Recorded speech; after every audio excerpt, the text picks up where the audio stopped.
Tani, imagjinojeni vetë se qa batërdije bëhet mbi daullet e veshve të shqiptarëve që shohin akoma televizor, dhe qa bombardimi bëhet mbi retinat e syve të shqiptarëve që haberet e pazarit i marrin nga celulari. Pa llogaritur këtu ata të verbrit që e çajnë rrugën e jetës me shkopin e kryeplakut të botës gënjeshtrave dhe hedhin bomba artizanale te xhamia që të rrëzojnë narkoshtetin. Ekonomia rritet, e rrit korrupsioni. Prodhimi i përgjithshëm kombëtar rritet, e rrit korrupsioni. Buxheti i shtetit rritet, e rrit korrupsioni. Pagat rriten, i rrit korrupsioni. Investimet rriten, i rrit korrupsioni.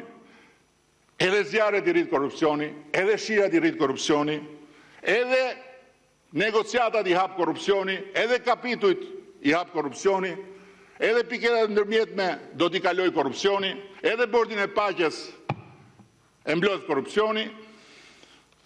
Shqipëria vetë rritet në çdo drejtim fal korrupsioni. Ka disa ditë që po bëhet nami nga tenxheret për rrëshqitjen e rrugës në aksin Librash-Prenjas.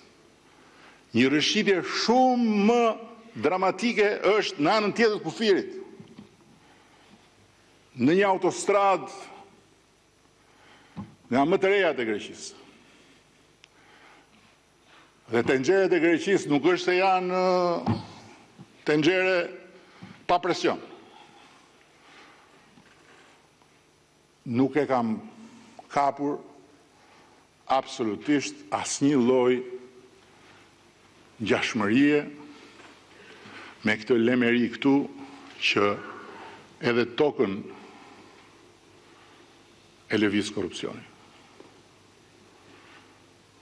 Ndërkohë që në ata aks po bëhet një nga veprat më të mëdha të infrastrukturës, e cila do të jetë një tjetër krenari e kësaj qeverie. Ju kujtohet rrëshqitja e rrugës Hoxhërsek. Brenda fatit u